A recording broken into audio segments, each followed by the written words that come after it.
Welcome, everyone, to the Sickos Committee podcast. This is our... Oh my God, my brain just totally shut off. This is going to be great, guys. I'm super excited. This is our preview for week 6, as well as our reveal of our top 25 in the Sickos October poll. With me tonight, as always, Commissioner Escalante, and we have our poll master, Kevin, and I am Jordan, VP of whatever at this point. Kevin, how has your last week been? Or last couple days? It's been a lot of spreadsheets and a lot of realizing that none of y'all sickos have any idea how to spell Cincinnati. So I mean, I didn't submit Cincinnati in the poll. Yeah, I struggle with that one too. I'll definitely understand on that one. No, it's always funny. I have a very, very skewed view of what's going through because I'm only really registering the ones that I have to standardize the names for because everyone's writing in different things. So any school that ends in a state, some people are putting ST and some people write state, or things that people can't spell. Cincinnati, Tennessee, Mississippi. There was another one that cropped up a lot this time that I hadn't seen before. You know, Vandy versus Vanderbilt, that kind of stuff. I always think they're doing way better than they do, and then they're like 70th because they're the ones that I'm clocking, and everyone can spell Iowa. Hey, y'all, we're going to have a spelling test at some point. We're going to have to shape up our listeners and readers up. We got to do a spelling test for you guys. The Sicko spelling bee? There we go. Oh, Jesus Christ. Let's go. Let's do it. Commish, are you back on Central Time? Is your brain back on Central Time? No. I'm still in Las Cruces right now mentally. I want to keep eating more red and green chilies. Just I've been scouring the internet for a chili con carne recipe, like a New Mexico style one. I'm like, I'm gonna figure out how to make this. I have to make this right now. I'm still trying to get back on the Central Time. I feel like I'm an hour slow, you know, because the amount of driving I did, and I'm definitely just a little slow this week, and just trying to get back into work, and just got hammered with work. It's just been a rude awakening this week. I wish I was just still hanging out with New Mexico State in Las Cruces. If you start stacking your enchiladas, they're going to disown you in San Antonio. You know that, right? Well, I mean, the enchiladas were not stacked. Oh, they have the rolled ones? Okay. Oh, the rolled ones are fine. So New Mexico has, like, you know, this is weird. Like, there's, you know, the San Antonio Mexican food and then the New Mexico Mexican food. Mm-hmm. There's slight differences. I'll argue they're more than slight, but okay, sure. I'm also I'm a purist. You know me. You know, the red and green chilies. I'm just I gotta figure this out. I gotta go back to Las Cruces. It's just New Mexico State's in my blood now, and I can't get it out. It's going to require some penicillin, I think. I'm just gonna move there. I've been looking up houses on Zillow. I'm just straight up going to Las Cruces, man. It's one of those vacations again. Like, you know, you go there and you're like, oh my God, just fall in love with the town. I'm sure it's different living there, of course, but I mean, I really only saw it for like 2 days. That's all you need sometimes. It was a lot of fun. I'm still just trying to get back on track here, back where I'm at here in San Antonio. First thing we want to say is thank everyone that voted in our poll. We were so excited to see how many people voted. We've done this once this year so far. We did it, I think, 4 times the season before, maybe once in our very first half season we did. And this was just a complete outpouring of support. And you guys help us because this guides us as to what we talk about, as well as tells us what you guys are interested in too. Kevin, give us a rundown. How many people did we have vote, and what did it look like? We had 1,718 entries this year for this poll, which is approaching triple what we had in the preseason. We had 686 in the preseason. We had 508 unique entries in this, different teams or institutions or people or weird ideas that got at least one vote. Yeah. And a lot of things that got just one vote. There's a lot of creative people out there, and I got a lot of things I had to add to my tracker this time around. But there are some really good ones. We can break them down later on, but I saw Cal State Channel Islands, who has no athletics teams whatsoever, did get a vote. I also saw that the Thiel Tomcats, a D3 favorite of ours, got several votes. They had, I believe, 4 total votes. They had a first place vote. I think I know exactly who that was from too. And she's probably I think she's listening driving right now. Yeah, I have an idea.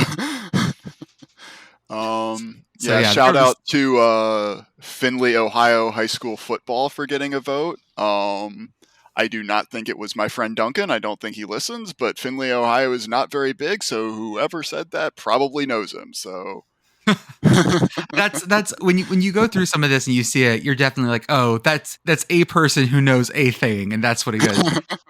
Shout outs also to House Targaryen and House Valerion, who both got votes in this poll. I just wanted to shout out the voter who took 3 slots out of their poll to write out the entire Castellanos meme and gave it enough points to get it above the AP poll in this result. What we'll do is we'll talk just a little about the top 25, and then we'll go into our usual preview of the week. I think, well, let's start at 25 and go up. Yeah. 25 got FIU, 24 Michigan State, 23 Arizona State. 3-2. Low, and he walked them. 22 Miami, 21 James Madison, 20 Georgia Tech, 19 UMass, 18 Mizzou, 17 Northwestern, 16 Texas, 15 Rutgers, 14 App State, 13 Colorado State, 12 Hawaii. And here's the payoff. He walks again. 11 Oklahoma, 10 New Mexico State, 9 Syracuse, go Orange, 8 UConn, 7 Wisconsin, 6 Texas A&M, 5 Auburn, 4 Colorado, 3 Kansas. As there's a drive in a deep left field by Castellanos, it will be a home run, and so that'll make it a 4-0 ball game. 2 Nebraska, and we have a new number 1, the Iowa Hawkeyes, with a score of over 10,000. Yeah, it's hard to compare these, one poll to the next because we get so many more entries every time we do this. Mm-hmm. But just for context here, Iowa got 7.6% of all total votes in this poll. They had more first place votes than all but 8 schools. And if we only counted their first place votes, they would have come in 4th in this poll.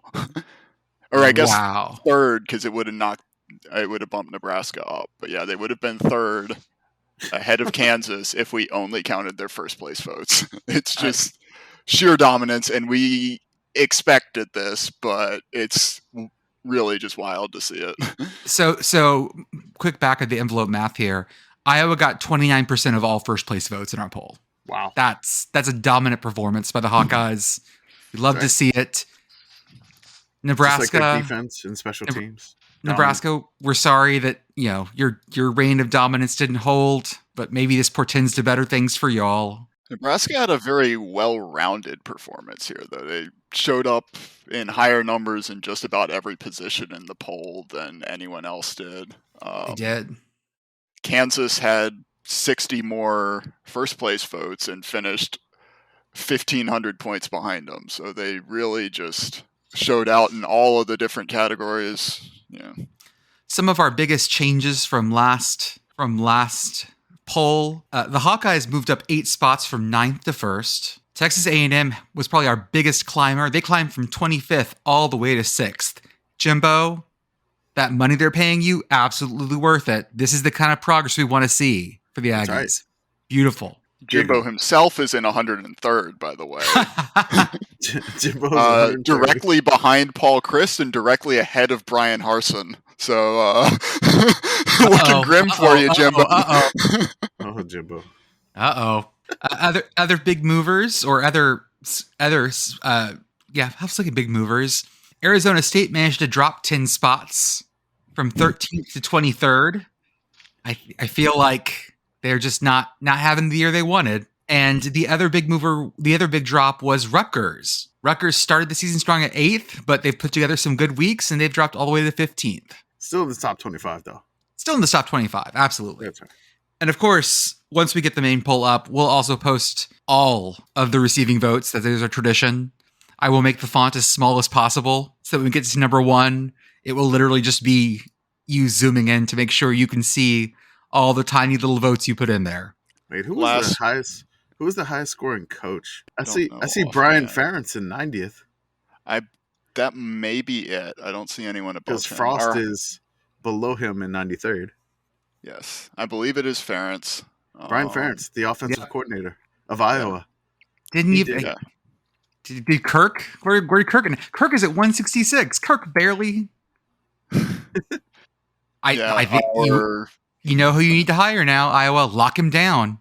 You got to put the big money in now, or he's going to run. Definitely. You like what you see, Iowa? You like what you see? Pay for it.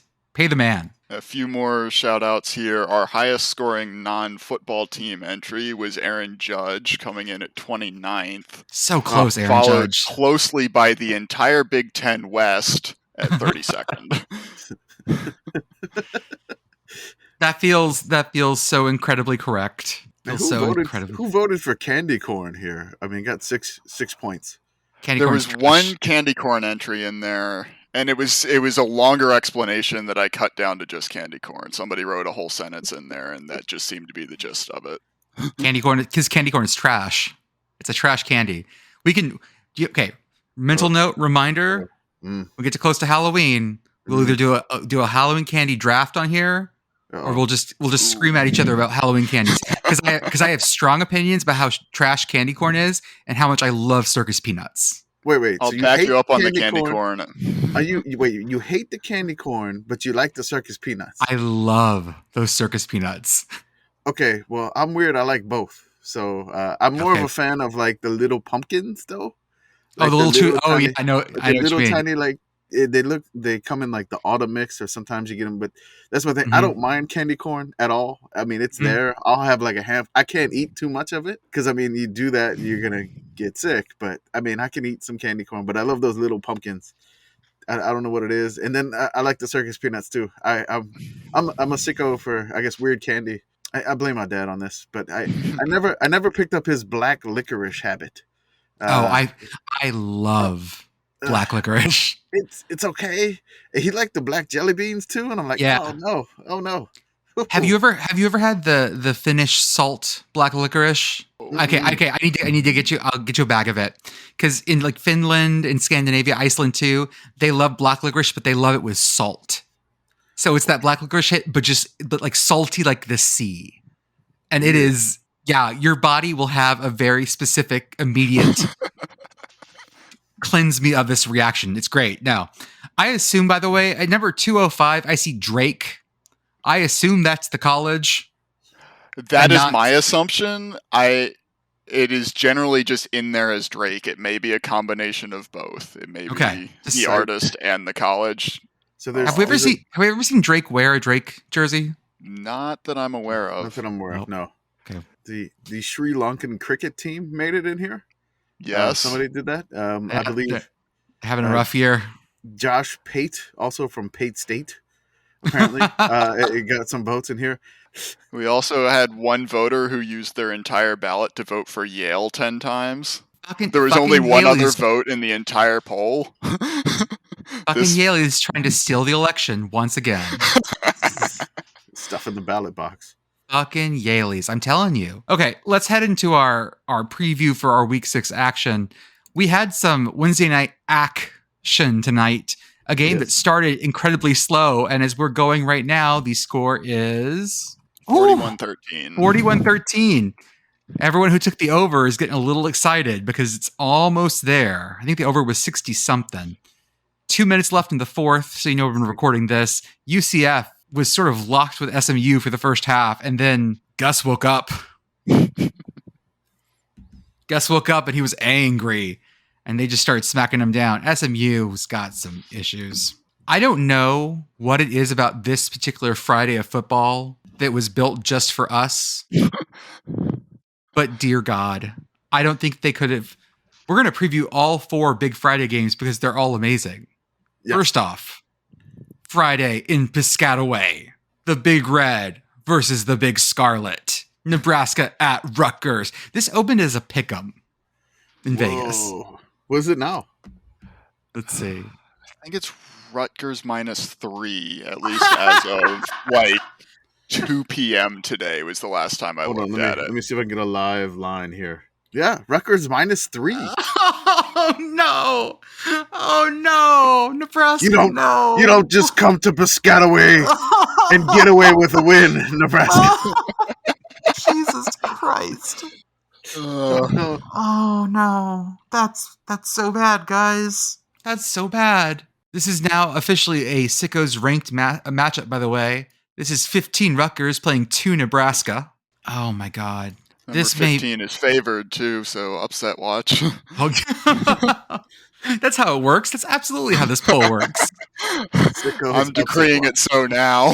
Well, we use advanced analytics in this poll. It's really more of a predictive poll. It predicts future performance, obviously. Yeah, this is the kind of Big Ten game we absolutely want to see, and that I don't think any Nebraska fans who are still hanging on to this season as maybe we can do something, salvage something. This may be the nail in that coffin for them.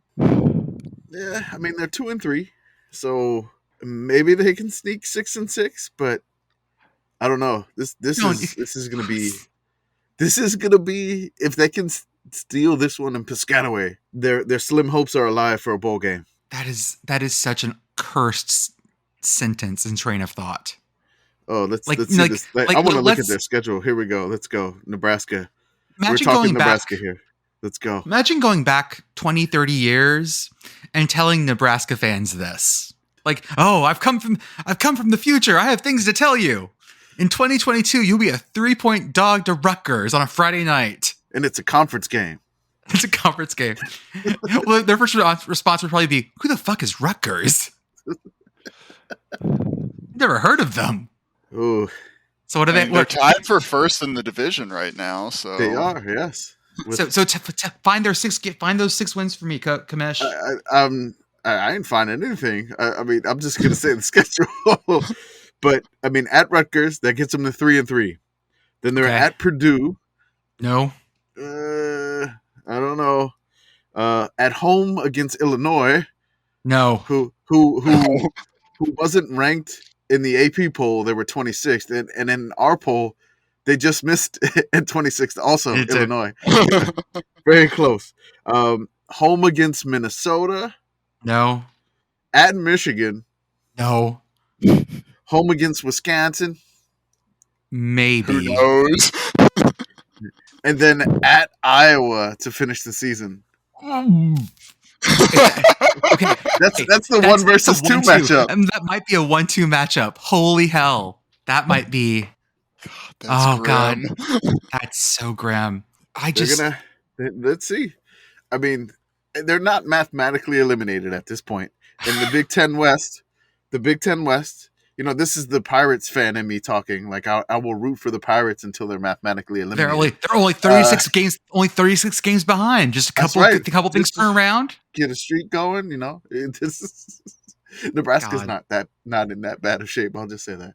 You're broken. You are broken. That's what I'm hearing. Hey, it led to this. So True. Good things, silver linings, I guess, so to speak. No, but this should be a fun one. I'm excited for this. I mean, anytime we can do a night game in Piscataway, I don't know, I love it. Under the lights in Piscataway. That's right. A night game in Piscataway. It's the best.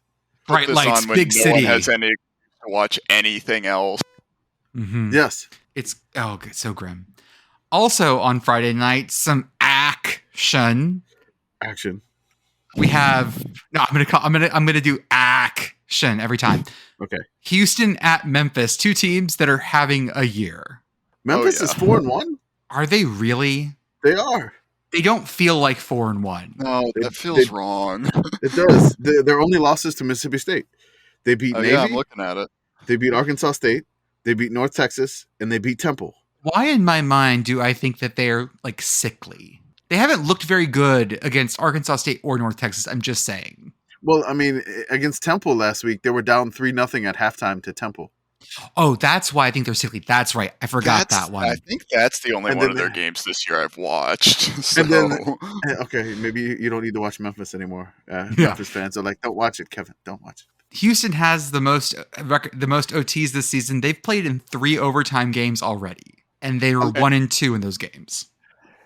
And this game was, when I checked it earlier, was predicted to be close as well. I think it was another like roughly 3-point line. So that feels. Memphis, I mean, that feels right. Memphis favored by 3.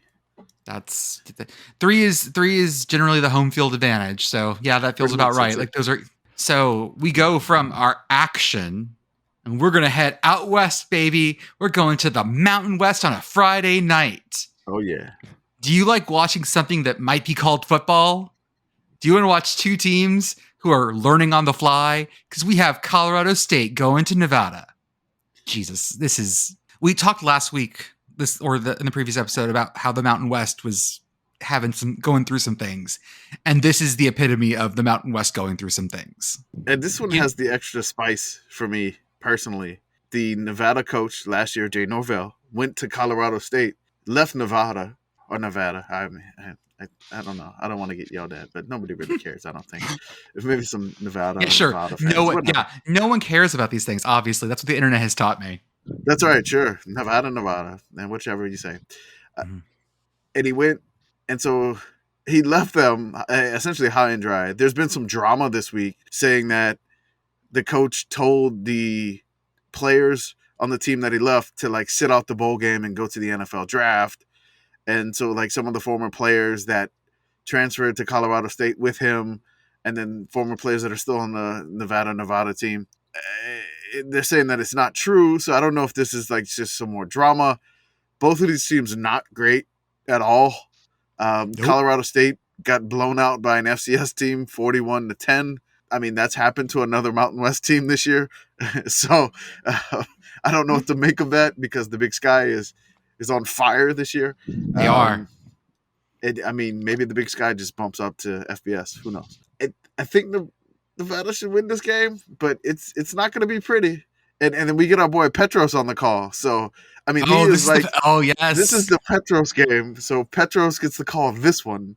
And which is like, I'm like, it just feels right that he's calling this one. I'll just say that. We need his voice to call this potential Sickos game of the week right here. This game is going to be kicking off at 7:30 local, 9:30 Central, 10:30 Eastern. Beautiful. Exactly what I want on my Friday night. Yeah. This game feels like it deserves the weird camera angles from FIU Bryant to open the season. Like, everything should be weird and washed out and gray, and you're watching from like 10 degrees lower in the stadium than you feel like you should be. Like 10 degrees lower, but from also like the 20-yard line. Yes, exactly. It's like during the COVID year in Texas, they started allowing high school football broadcasts like by the schools, which they'd never allowed before in Texas. And so I watched a ton of 6-man football, which is like the tiny school football in Texas, of like a dude on Facebook Live with their phone from, row 2. And just sort of like following around and hearing him talk to his friends. So that feels like what this game should have. The other Mountain West game for the day is actually going to be a really good one, because UNLV and San Jose State play, and they're 2 of the best teams in the Mountain West right now. So this is sort of like the other side of it.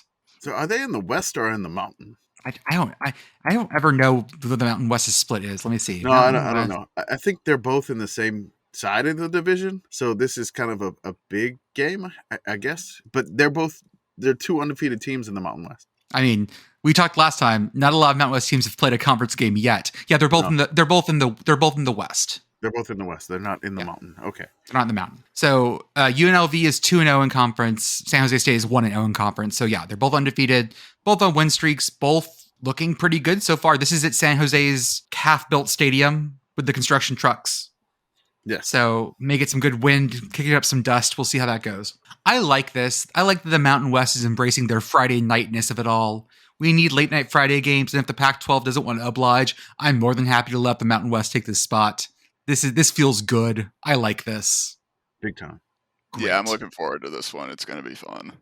So you got the really bad Mountain West game at the same time as the really good Mountain West game. Mm-hmm. It You takes get all both sides of kinds. you get both sides of the mountain. You get the mountain and the West. That's right. And the really bad one is on the more broadly available channel, too. Colorado State, Nevada is FS1, and the other one is CBS Sports. I feel like we watch a lot of CBS Sports. We watch a lot of CBS Sports. Going to Saturday, you guys want to watch two old men try to beat each other up at the Texas State Fair? The game that usually gets a whole bunch of hype. We are drifting into Red River Shootout Week as quietly as humanly possible. Both teams are basically like, no one look at us. Let's just do this thing that we do. Let's fight it and we'll go. Do you guys know the last time both of these teams came to this game unranked? No. No, I saw a tweet, but I cannot remember it. It was 98. 98. 98. Whew. That was the last time both of these teams were not ranked going into this game. This depends on whether Quinn Ewers is going to play. Hudson Card, again, looks fine, but is not Quinn Ewers. And it will also depend on if Oklahoma's defense is going to play as well. I'm not sure that either of those things is going to happen. I mean, this one is just like, normally it's got the juice. It's Texas State Fair, and you know, I live in Texas, so I was just like, nobody's talking about this. Like, nobody. Everybody's just like, we're both 3-2. Can we just like get through this week and be quiet? But I'm sure after this one's over, whoever wins is going to be quite boisterous. Oh, you get the gold hat. You get the corn dog. You get the, that's the best thing about this game is that everyone gets so hyped up for it. And if it's not a blowout, if there's like a crazy ass ending, then you have to pour out into the Texas State Fairgrounds with all of your fellow fans and the other team's fans, and you're just there.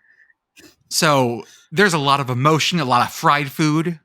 We saw. I showed you guys the picture of the Fruity Pebble shrimp po' boy, which I'm sure is a Louisiana delicacy. I'm not from Louisiana, but I assume you guys put Fruity Pebbles on your po' boys. That's must be it. I don't know. Well, I mean, if we did, they would likely be deep fried. I'll just say that. So it'd probably max at Fruity Pebble shrimp po' boy. Yeah, no, this is just raw Fruity Pebbles, raw Fruity Pebbles, uncooked on top of a shrimp po' boy with a remoulade on it. Oh yeah, on good piece of French bread. Dry Fruity Pebbles on top of what? Okay, I need to see this. Sorry. This wasn't even good enough to make like the top 10 like tastiest foods list of the state fair either. Okay, I'm looking at this. Oh, yeah. They just sprinkle Fruity Pebbles on it? Yes. Yeah. Oh, okay. Fruity Pebble. It's a beautiful piece of like French bread. I see some shrimp. I see like a remoulade or some mayo, and then just fucking Fruity Pebbles. So they sprinkle the Fruity Pebbles on top of it. Mm-hmm. Okay, that's as I assume is tradition in Louisiana. I'm not aware. I'm not a big. I mean, we're more of a Count Chocula. You know, we Interview with the Vampire. We're big Count Chocula cereal. Maybe a little blueberry. I was about to say. I feel like blueberry comes off the bayou. Blueberry, it comes off the bayou. It comes out of the above ground cemeteries. So the mausoleums there. Yeah, that's where the blueberry comes from. Yeah, the same thing. Like this game. I mean, I live in DFW. Usually, the week before this game is absolutely insane. People are coming in at all times, going to the fair, whatever. It is Wednesday, and I have heard nothing. Nothing. Everyone just wants this to go away. Yep. This year, and that's why we're talking about it so much. Mm-hmm.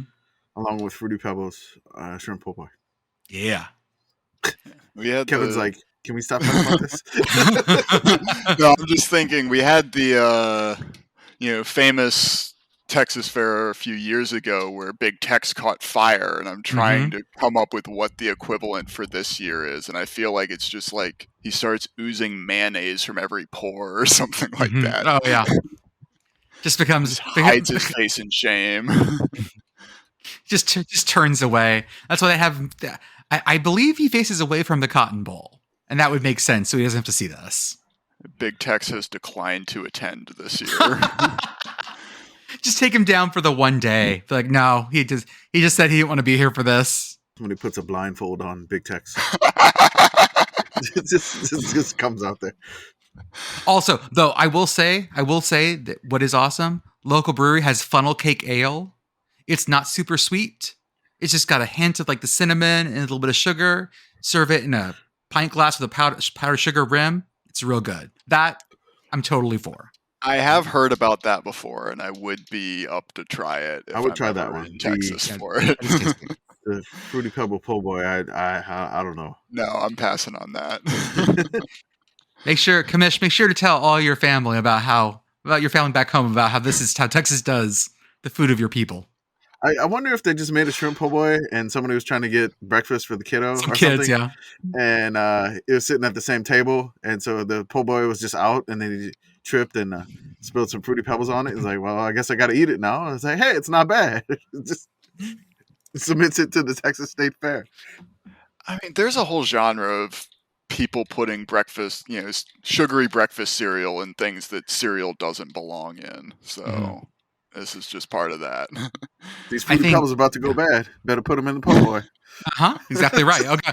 So, Boudreaux bought 4 cases of Fruity Pebbles. We got to do something with it. Boudreaux went crazy. God damn it, Boudreaux. Boudreaux went crazy at Sam's. Boudreaux came back with 4 flat screens and a case of Fruity Pebbles. Damn it, Boudreaux. Damn it, Boudreaux. Not again.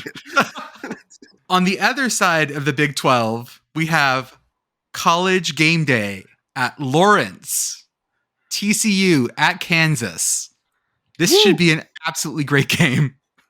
Woo! Which is such a weird thing to say. It's a beautiful year. I'm just going to say that. Yeah, I agree. And we're getting this as game day. It's a beautiful year. I'm going to say that. I'm happy for the folks at Lawrence. I think, Kevin, you posted something that Lawrence was juiced for this one. Yeah, Bill Self said that was a Bill Self interview, yeah. He said he's never seen Lawrence this juiced before. And, I mean, I'll take juiced Kansas. This is fun. Juiced Kansas. They are fun as hell, and God, that feels good to say. If you're gonna be, don't be bad, be fun.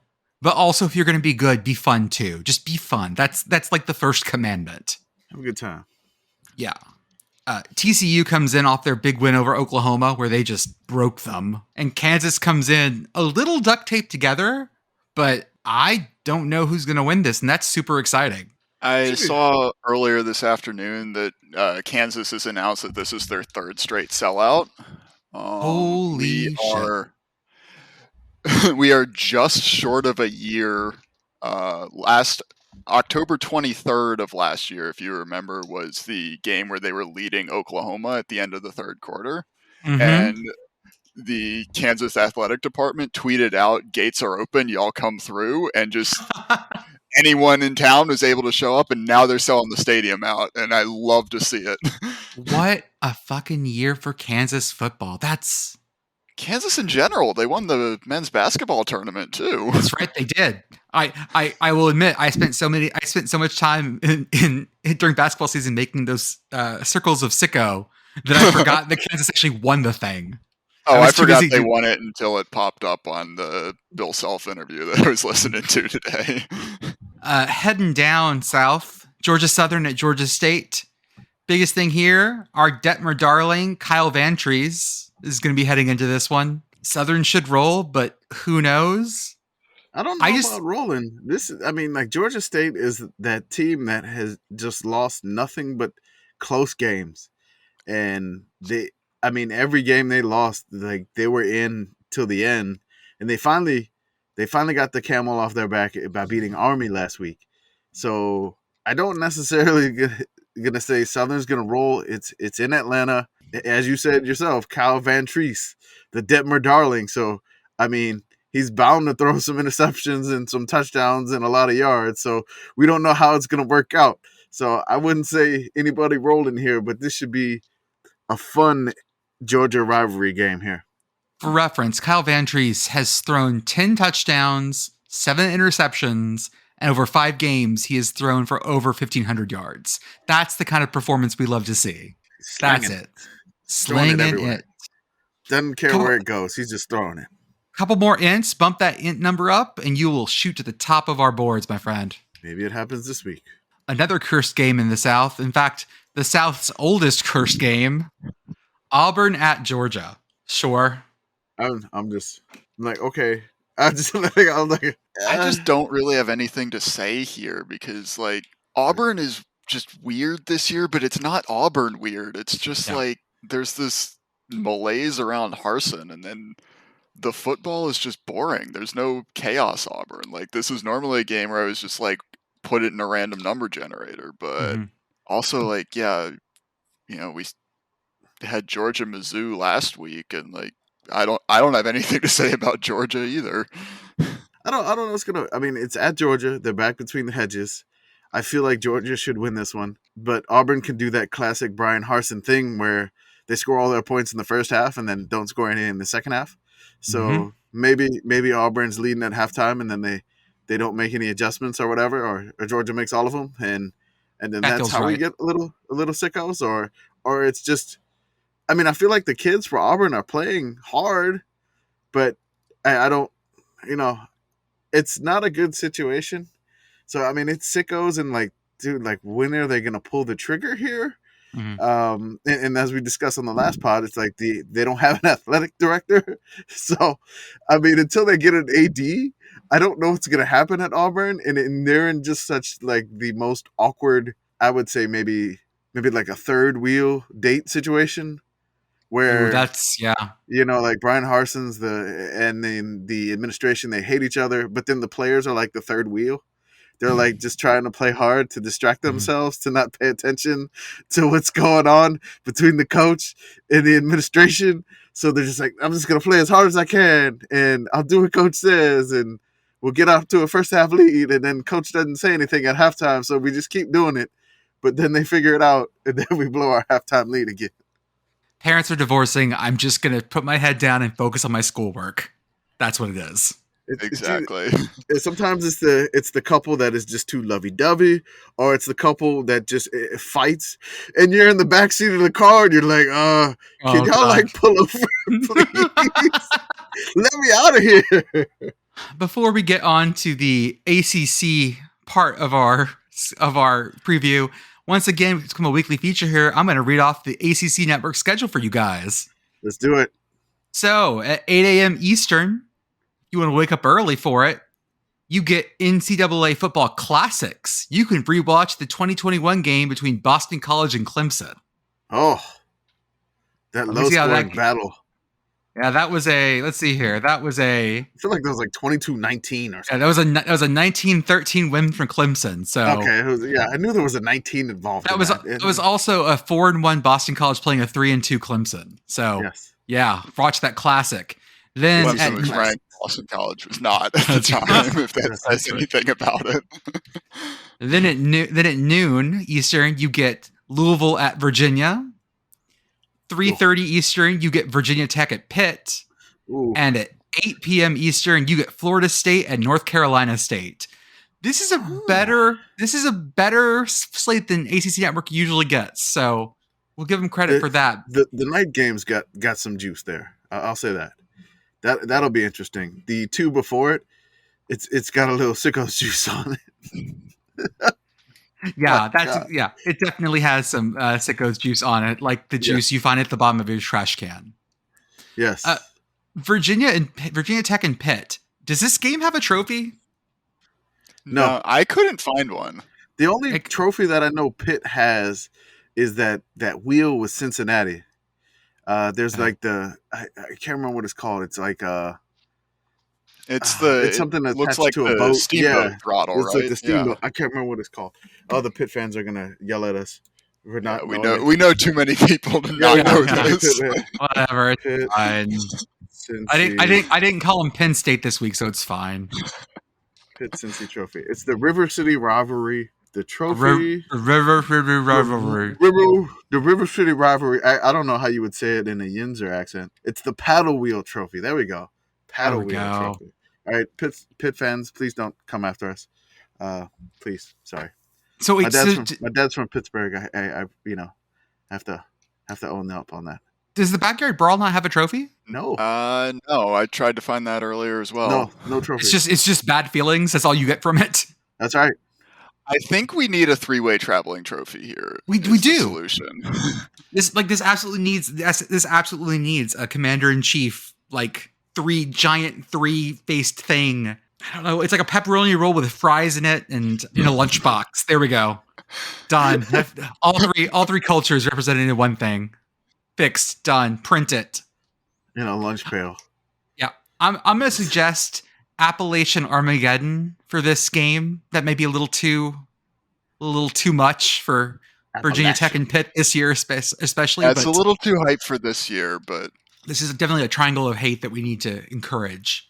I feel like it's a mea culpa for missing it this year too, because they actually did play. They complete the triangle, and we just missed it. Yeah, I when totally we were missed putting it. them out at the beginning of the season. The next game, North Carolina at Miami. This gets on ESPN2. Ooh, I don't know why. because this but one is apparently- absolutely insane every year, no matter what.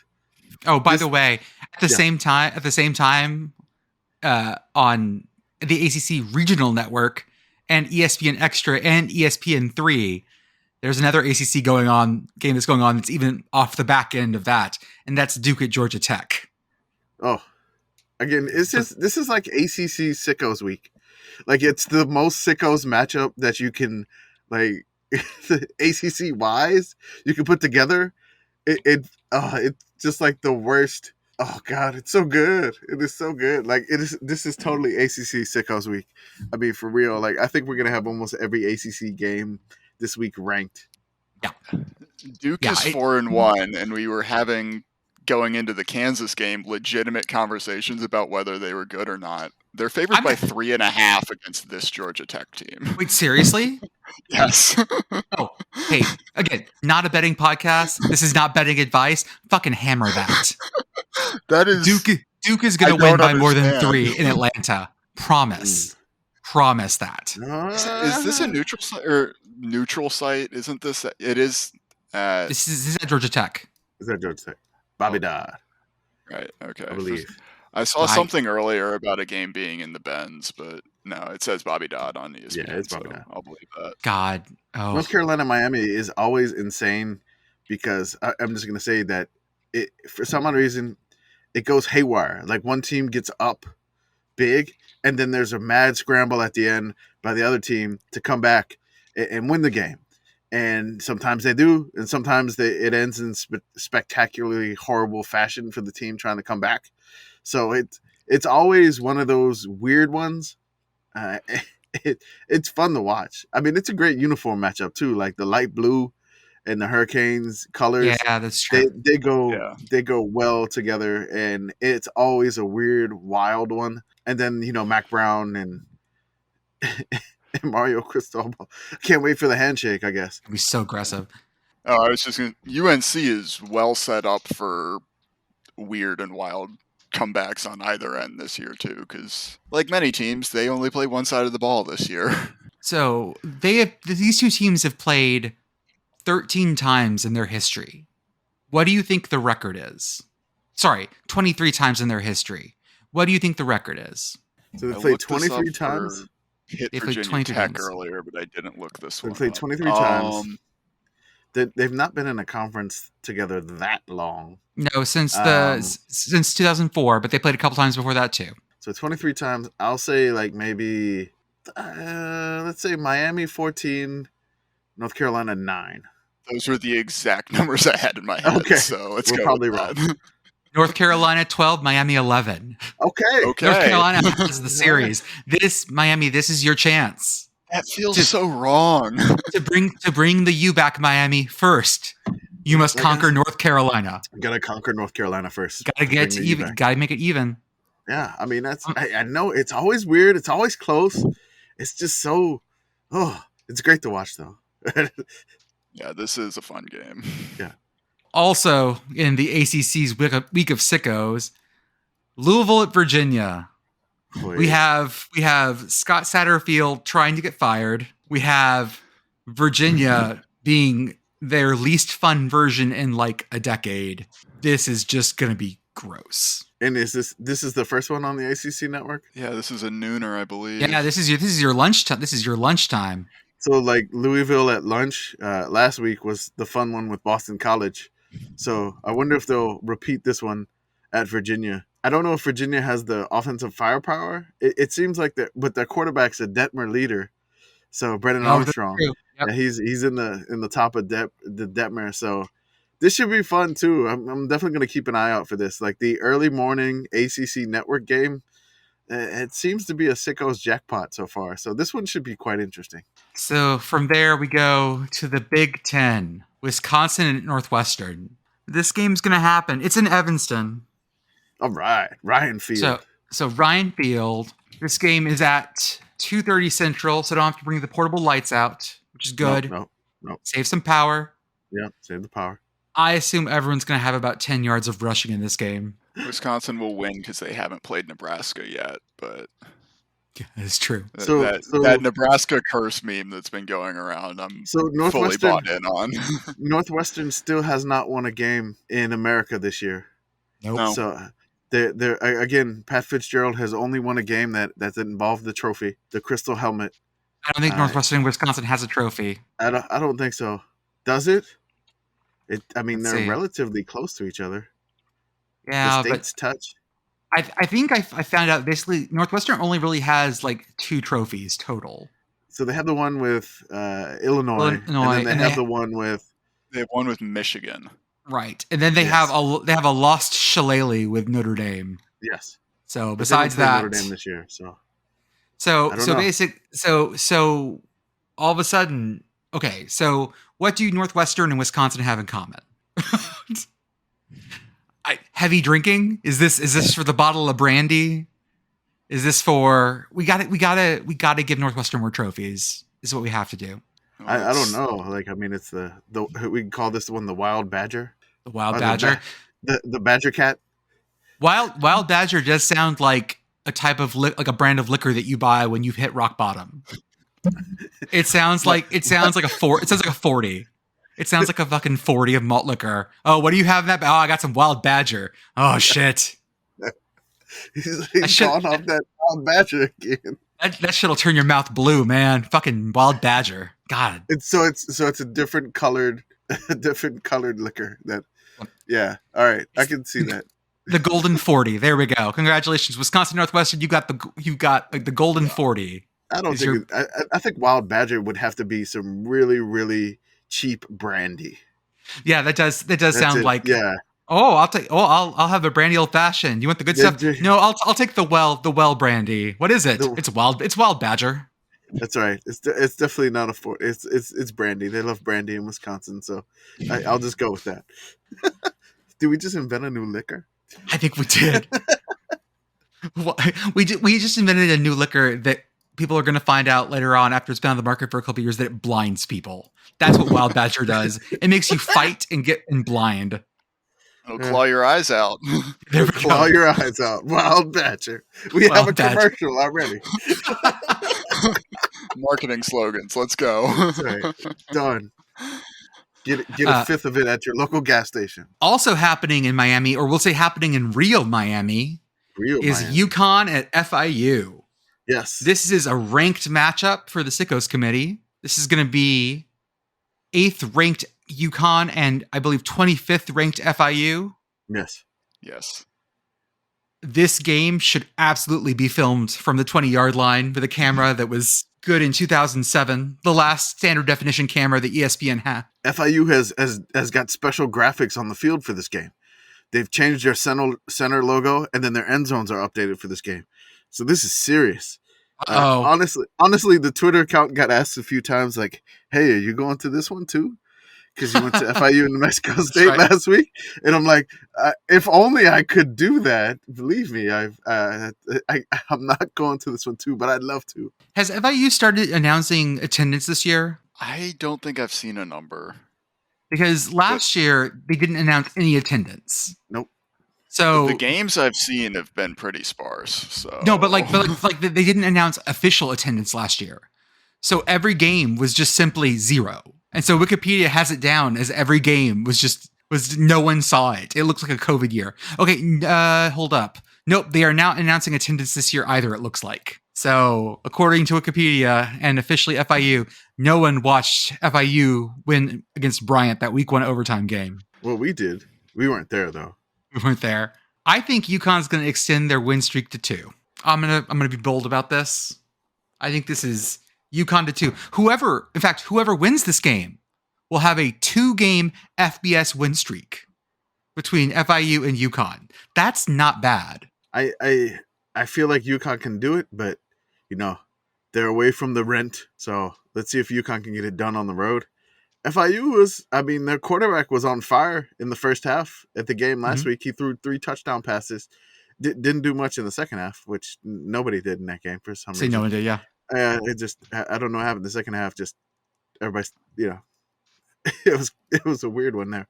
But yeah, I think UConn should win it. I believe UConn is favored. I just typed in UConn FIU betting line, and I feel like an absolute pervert. Like I should have gone to incognito mode. If my family knows that I did this, FIU -5 is what I'm seeing. No. UConn -5. UConn -5. I'm sorry. Yes. It feels opened right.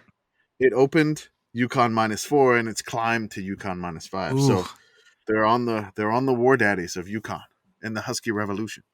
We absolutely at some point future plan, because for when this absolutely blows up and we're making big bucks, we have an event, totally. Sickos Con in Vegas. We take over a sports book for one good weekend where the games are just really good for us. And we just pour tons of money betting into the weirdest MAC games like degenerates. And it's going to be great. And then we just stay there all night. We're betting on like highlight.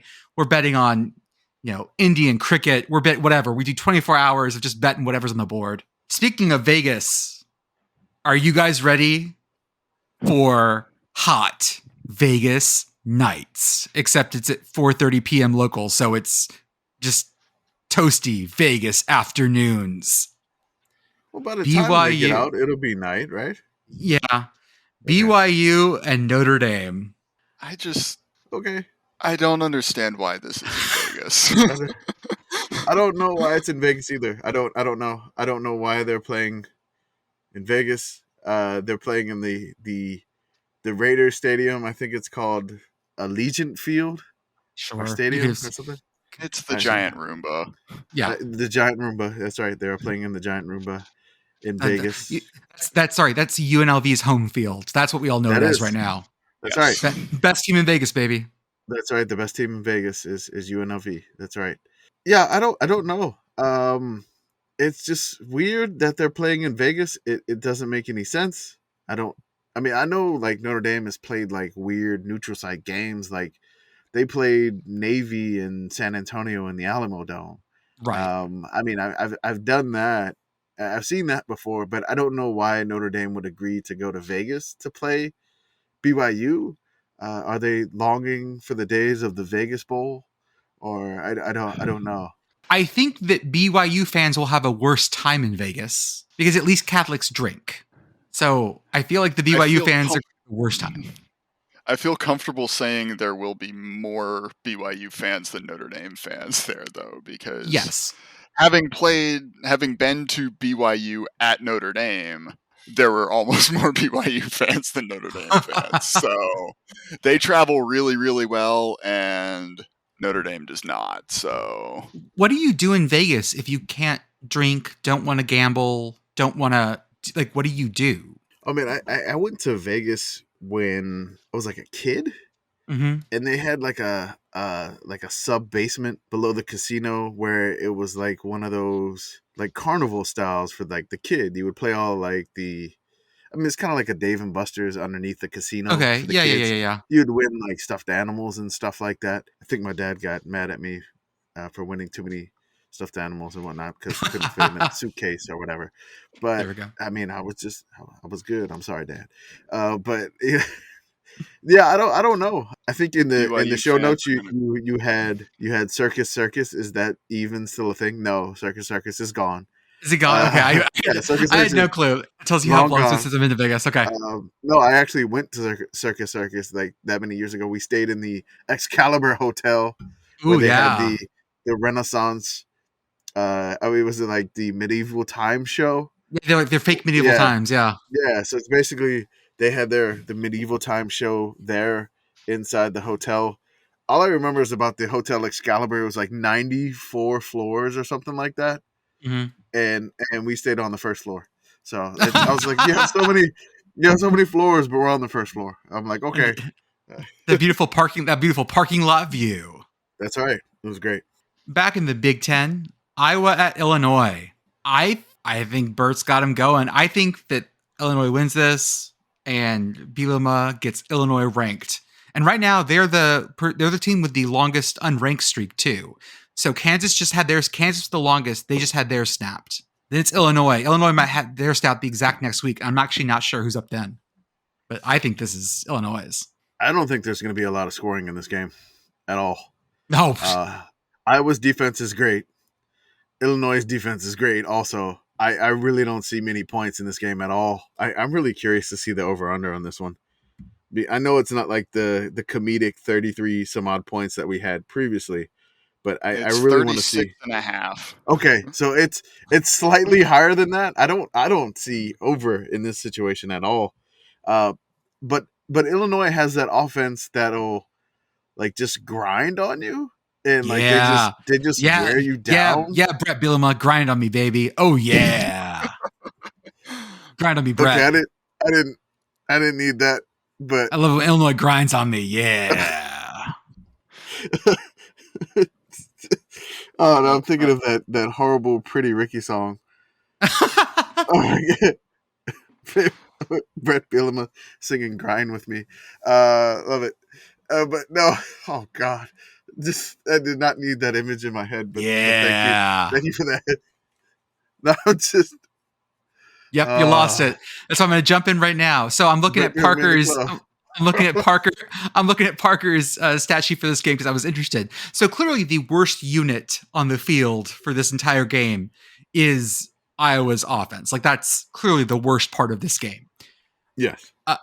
Illinois' offense is better, significantly so, but they are still like the next worst thing here. So it is going to be a defensive struggle bus. Over under 35.5. Spread is Illinois by 3.5.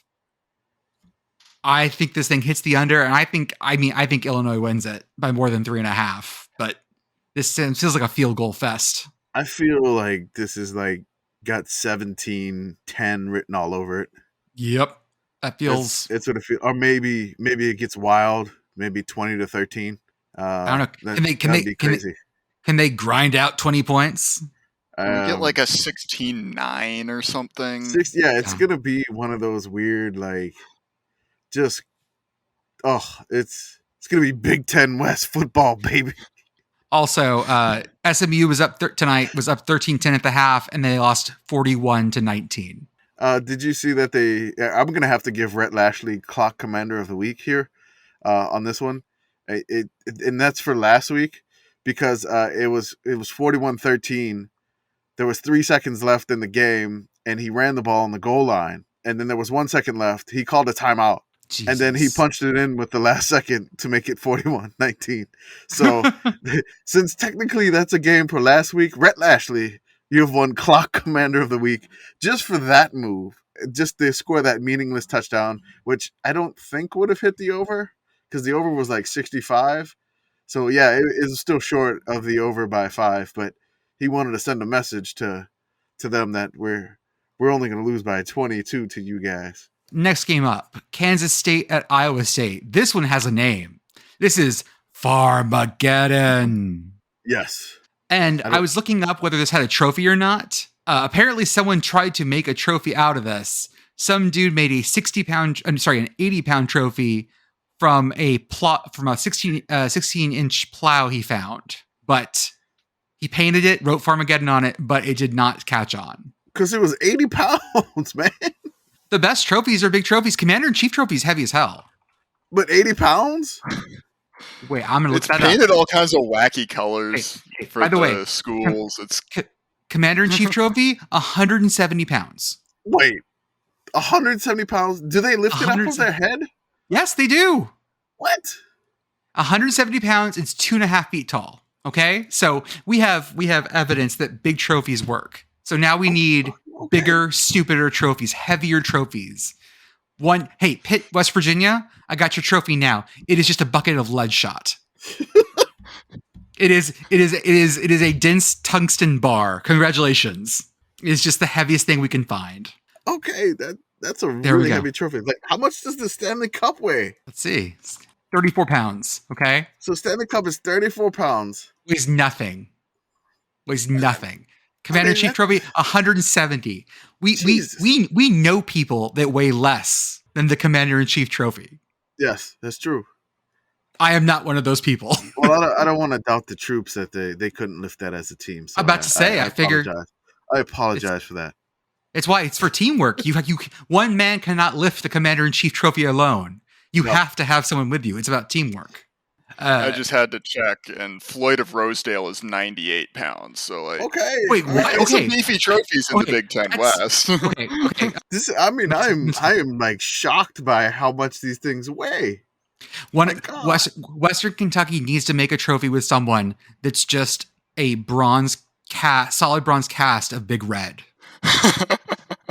And it will weigh 400 pounds or whatever, and be perfect in every way. Can we get it with Purdue Pete, where it's like split down the middle and one half is Big Red and the other half is Purdue Pete, and it just stares at you soullessly out of both eyes? Jesus Christ, yes. We absolutely can. We absolutely can. Done. We'll raise the money for that. Perfect. Hey, Pac-12, you didn't bury your best game of the week probably on the fucking Pac-12 network. Washington State's at USC. This should be a fun game. And again, people might actually watch it because it's on Fox. It's on Big Boy. I believe it's on Big Boy Fox. Big Boy Fox. That actually means that someone will watch a Pac-12 game, which is always nice for a conference that theoretically wants to not get completely destroyed in the next 5 years. So wait. So they've been keeping USC on the Pac-12 network for like the whole year, right? So most of, USC has been like hidden on the Pac-12 network. So now this is like their first, or one of their first opportunities on like normal TV, and then they're playing Wazoo. Ooh, I don't know. So, like this feels like the crabs coming out of the Pac-12, even though it is at USC though. So okay, so they have played 5 games and only 2 have been on the Pac-12 network. Okay. They played Rice to the Pac-12 network. And they played Oregon State on the Pac-12 network, which that was a really stupid one because that game should have been in prime time on a real channel. But this is on Fox, which is great. People will see it. Wazoo is at least fun this year, so good for them. Hey, Commish, Coastal Carolina is going to ULM. Got any good bets for this one? I don't have any bets because I'm 0 for 2 on bets. Like I bet, That's right. The tattoo against Alabama. I bet dressing up like Terry Bowden for the Arkansas State here. I'm going to go with, I just hope they keep it close. I saw the projections where it should be a relatively good game. I mean, Coastal had some very close games with like Buffalo and Gardner-Webb. They're not looking like world beaters this year. And then they just barely hurdled a dude at the end for a touchdown over Georgia Southern. I mean, there was an awesome hurdle. I'll just say that, but they just barely beat him. So I don't know. Maybe Terry's got some magic up his hat or his sleeves that he's dressed like a pharmacist or whatever. But I really don't necessarily know if they can pull it off. But again, they beat Liberty last year out of nowhere. Yeah, that's still the biggest win against the spread. Upset. Yeah. The biggest win against the spread was ULM beating Liberty last year. So I don't know. We'll see. I don't want to. I mean, I'd be surprised if ULM wins this game. I would love it if they did because they'll get back to 500. But Coastal, I can't get a read on Coastal this year. Like they just keep winning. Yeah. They're kind of like Syracuse a little bit. Is Coastal good? I don't know. So let's find out. I am more inclined to give Coastal the benefit of the doubt than I am Syracuse. Like clearly. But yeah, Coastal's had some weird ones several weird ones. And maybe this is the game we learn something. Up against Terry's Stout Boys. Now I need a shirt that says Terry's Stout Boys, because that sounds like Terry's Stout Boys sounds like some 6th tier English soccer team that was founded in 1845 by Terry second Earl of Wexham, and they were called themselves Terry's Stout Boys, and ever since then they've played at Bowler Field, which is the park down the way in a mining town. It's totally a League 2 team in the English Football League. It's definitely the Terry Stout Boys. Southern Miss at Troy. These teams have only played 11 times in history. They're close by, and they've just never been in the same conference until now. Now they are. Troy has one of the Detmer Kings too. I think he's at the very top. He's in the top 2 or 3, I believe. He is number 2, Gunnar Watson. Yeah, Gunnar. That's what we like too. I mean, it's like a very appropriate name for a gunslinging style quarterback who just throws it anywhere. A lot of yards. I mean, he's played 5 games, 1,451 yards, 5 touchdowns, and 6 interceptions. So he's throwing Gunnar. Keep throwing Gunnar. Keep it up. We love it. And then Southern Miss has like a legit quarterback, but they can always go back to the superback. So it's a lot of fun. Also, since last podcast, we announced the UTEP Bowl-bound Express was back on track because UTEP had beaten Charlotte, the Eastern Time Zone. They'd beaten Boise. They beaten New Mexico State, and that's 4 wins. I believe the Eastern Time Zone should count as a bowl-eligible opponent. Yes, we'll see if the NCAA agrees with me on that. I don't know. We also have a game. It's in Ruston, Louisiana. And Ruston has the Detmer current leader, Parker McNeil. Let me tell you a little bit about Parker McNeil, guys. Parker's played 4 games. He's thrown for only 900 yards.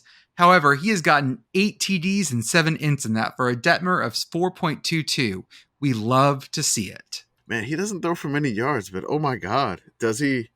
He's either a touchdown or an interception. We love that ratio. And the last game I have on here is an FCS game that, again, I realized didn't have a trophy, so it's lame as hell. South Dakota at South Dakota State. This doesn't even have a cool name, because North Dakota State and South Dakota State play for the Dakota Marker Trophy, which is a great trophy. That's a classic game. Yep. North Dakota and North Dakota State have a thing, but South Dakota and South Dakota State doesn't have a thing. All they have is something called the South Dakota Showdown Series. And I want you guys to look at who sponsors the South Dakota Showdown Trophy series. Not trophy. Oh, I saw it. It's some stolen Big Ten West valor here. We've got South Dakota Corn presents the South Dakota Showdown Series. Lame. And they have this nice graphic that looks like a bowl logo. It does. But you can't have a trophy for it. So, again, I think if there's one thing doing this podcast I have learned about myself is that I love trophies. More things need trophies. And trophies should generally be of the kind where it's shit nailed to a piece of wood. And today I learned about myself that they should be heavy. Yeah. These are just the things that I want. This needs to be really the heavy. Battle for the pewter jackalope or something like that. Exactly right. Yeah. Right. Something super battle for the fracking tower or whatever. Well, I don't want to say anything here, but I mean, like, South Dakota does have the world's only corn palace in it. Oh shit, that's right. They do have the corn palace, don't they? They do have the corn palace, so I don't necessarily want to say stolen valor. Everyone else is stealing their valor. That's right. They're the only state that has an actual corn palace. So, let's give it up for the corn palace in Mitchell, South Dakota. I believe I said that right. They're probably like, Mitchell, why did you say Mitchell wrong? I'll get upset. But no, I think the South Dakota is the Coyotes. Yes, and then South Dakota State is the Jackrabbits. I just don't. Yes, it's the South Dakota Showdown. There we go. So I'm looking up densest metals. I'm trying to find one that wouldn't absolutely just like kill people if we got too close to it. It looks like platinum. You could make something out of platinum and it would be very, very dense. Who's got all that money for this platinum here, man? Well, because otherwise I'm talking about plutonium and uranium. And I feel like a uranium feel like passing around a uranium trophy in like a lead lined container sort of takes the prestige out of it, let's say. Well, I mean, there's a lot of schools with those nuclear reactors on campus. So, I mean, We learned about that. We learned about that randomly. I don't know. I think it was like Doug. He tweeted it. I think Levitar's show talked about it today, that they didn't realize they had that many nuclear reactors on campuses. And then we found out A&M had 2 of them. But just like, I don't know. Plutonium trophy. Sorry. Is this where we say that we have to we as a country should send inspectors in to those A&M reactors to make sure that they are not weaponizing uranium in there? I feel like if they were trustworthy, they would let our researchers in to make sure. I think we might need to denuclearize Texas A&M. I mean, that's gonna result in regime change, and we're gonna have to get Jimbo Fisher out of there. You're gonna get a lot of trouble there. So I don't know. They may greet us as liberators. Who knows? We can leave Reveille in as a figurehead. I'm fine with that. Done. But I think that we cannot allow them to become a nuclear power. I'm just saying. It's too late. Yeah. Well, we are at the end of this week. Kevin, before I ask you if you have anything else to say, I want to say thank you from all of us for all the spreadsheeting, for all the figuring out trying to interpret the votes as someone who reads tea leaves might, and trying to see what people actually meant when they typed in Cincinnati and where that vote might go. Yeah. Thank you again, Kev. I appreciate it. Absolutely. No, it's I'm happy to do it. On that note, I'll sign off with shouting out the voter who referred to the University of Florida as Florida Domestic after ranking them behind Florida International, because that is going straight into my daily lexicon. I love it. So we will no longer refer to the Florida Gators as the Florida Gators. They are just now known as Florida Domestic. There's Florida Atlantic, Florida International, Florida Domestic. The three flavors of beer. That's right. You're telling me they wouldn't be happy to be called the Domestic Gators? Like, you can't tell me no one there has tried to domesticate a gator. Kamish, got anything else? No. I mean, I do want to, appreciate everybody voting, which is incredible. I know we've just grown tremendously this year, so it's fantastic. There was a couple of votes for Bad Boy Mowers. We definitely do appreciate that. I mean, this poll is ridiculous. I love all the creative stuff that we get at the end. So my favorite part of this is just like the also receiving votes, which is just fantastic. I always want to keep it in. It's hilarious. I mean, it doesn't make any sense that somebody voted for the 1987 Humphrey Bulldogs. I don't get that reference, but I mean, it meant something for them, and no need to. Yep. It's a blast that we get stuff like this. Valdosta State up in here, and I mean, just such weird stuff. I mean, somebody voted for the fast food restaurant McDonald's. I'm like, okay, thank you so much for that. I appreciate it. I mean, Ted Lasso's team, AFC Richmond, got a vote. It's a lot of fun. So we definitely appreciate everybody taking the time to vote on this. And, it doesn't take too long, but I mean, we wouldn't be a committee without everybody voting in this. So we definitely do appreciate everything. And then again, I'm going to thank Kevin, because when he started this, he was like, yeah, I'm a recreational spreadsheeter. I don't mind doing this. And then now, like 2 years later, after we've been doing this, he's sorting through like 1,700 plus ballots of like Google Doc information to come up with our Sickos Committee poll. So thank you again, Kevin. We greatly appreciate it. And again, it's a blast doing this. We'll get the top 25 out probably at the same time the podcast will launch. So again, a happy yes, haha yes, and we look forward to this week. Yep. Everyone, have a great week 6, and we'll see you on the other side.